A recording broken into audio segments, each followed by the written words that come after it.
Hello, everybody. This is Magic Brand. Welcome to the Magna Creek Podcast. And today I want to talk about something that's been talked about a lot. And I may seem like I'm a bit late to the party, but I have a point that's not talked about as much, and that's the removal of the dislike button from YouTube.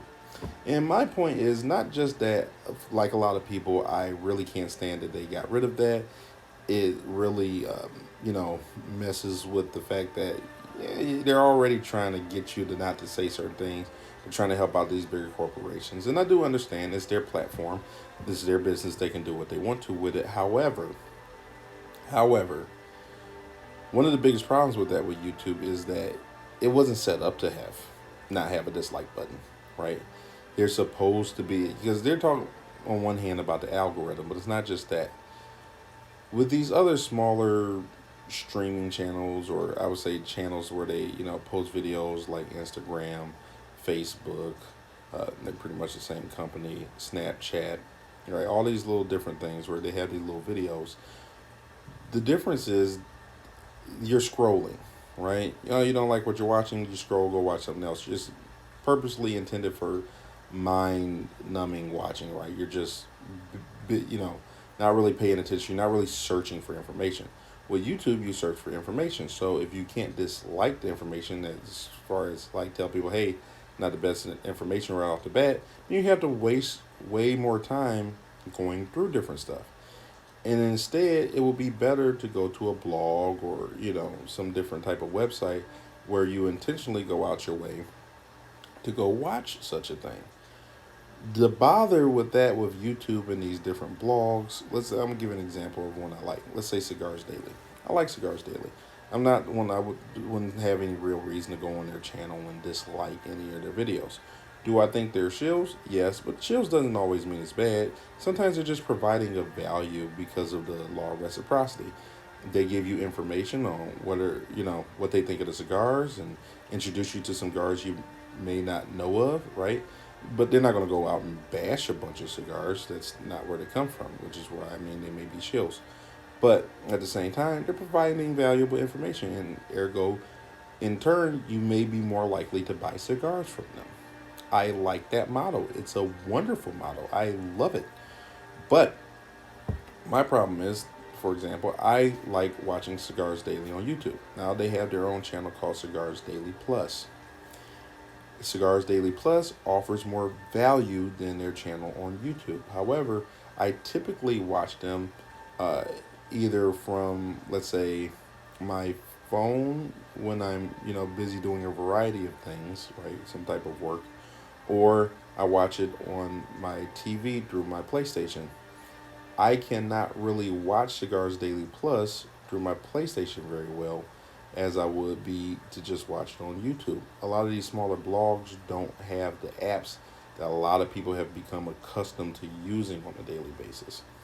And that's just me personally. I bet a lot of other people use it on their phones. So going to Cigars Daily Plus may not be too much of a hassle. But unless you have a major app that goes on, let's say, like I said, a PlayStation or different devices that people may use, like the iPad or whatever, it people aren't as funneled to it, and it leaves a lot of distraction before actually getting to the channel and content that you actually want to watch. And if I was scrolling, let's say I didn't know what Cigars Daily was before the dislike button came out, I may go through a bunch of different cigar stuff that was good in or bad before I even found them, and get sick of looking through YouTube before I get to the right channel or somebody who really does provide value like Cigars Daily. And I really do think they provide value. They don't even sell really cigars on YouTube. They don't like go on YouTube and be like, hey, buy these cigars. It doesn't work like that, right? They just tell you, hey, we're a cigar store, and these are some of the cigars we carry, and this is what we think about them, right? Whether you go and, buy them or not, like go off to buy them, that's on you. And I love that type of model. But it hurts me to think that people like them, or even people who are just giving cleaning advice, or people who are giving, let's say, for example, there was a YouTube video, they may still be around, but it's like how to basic, right? They're trolls. Now, here's the thing, it's a comedy, so he's kind of hoping that you'll find what he's trolling about funny, but at least it's more honest trolling as opposed to somebody who's pretending like they're really giving you value and they're just ranting some basic garbage off, right? With a computer voice or some pre recorded voice or some whatever. I'm telling you stuff. There are people who gave like cleaning tips and all these hack videos, right, for baking and cleaning and all this stuff that would have ruined your day if you actually went through with it because you don't know one way or another. Now, with the dislike button, you can look on that and be like, huh, it's strange that these 10 hack videos have that many dislikes.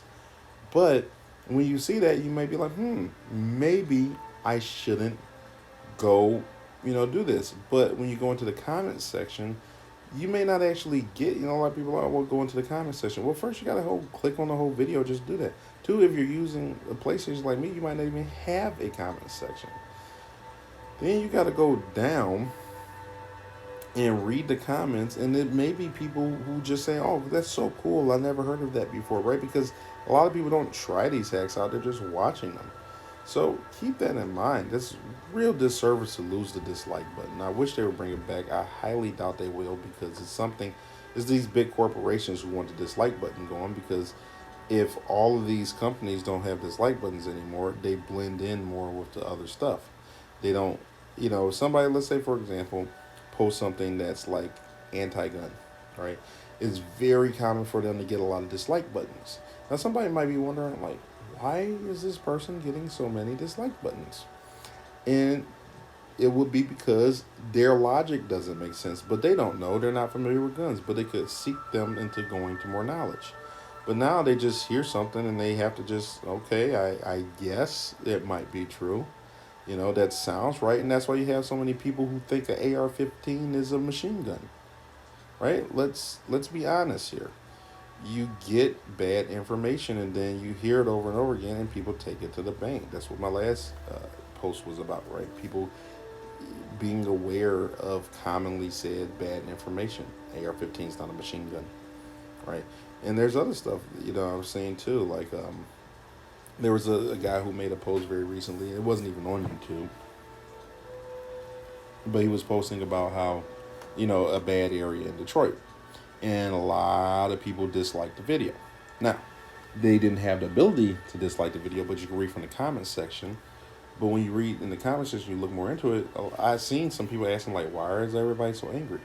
The reason they were so angry wasn't because he said anything wrong. They just didn't like the fact that he was upset, or making fun of Detroit or Michigan in general, right?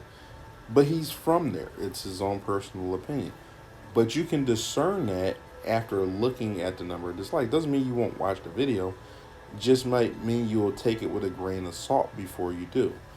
They don't want you taking your information with a grain of salt. They want you soaking up whatever you get. I don't think that that's good for society, especially when YouTube is like I think the second most common search engine, right? A lot of people go on YouTube for information. And YouTube's like, oh, well, if anybody's putting spam out there or scam or whatever, we'll remove them right away. No, they won't. No, they won't. They just want their advertisers. But that's my opinion. I get that they're a company and they can do whatever they want with their stuff. But recognize the disservice that it does when a company does something like that. You can see that they do something bad, still use them, but understand why you may want to, I don't know, look for an alternative, start creating backups, doing different stuff. And unfortunately, a lot of people do that in goodwill because they're not concerned enough to care. But other people, we've got to support the people that we care about, right? If you want like good information and people provide good information, it may be good to create like a bit of a side forum, right? Okay, what do we like? What do we dislike? Right? It's just a thought. Maybe I'll just do that. Maybe I'll just start posting videos reviewing YouTube content.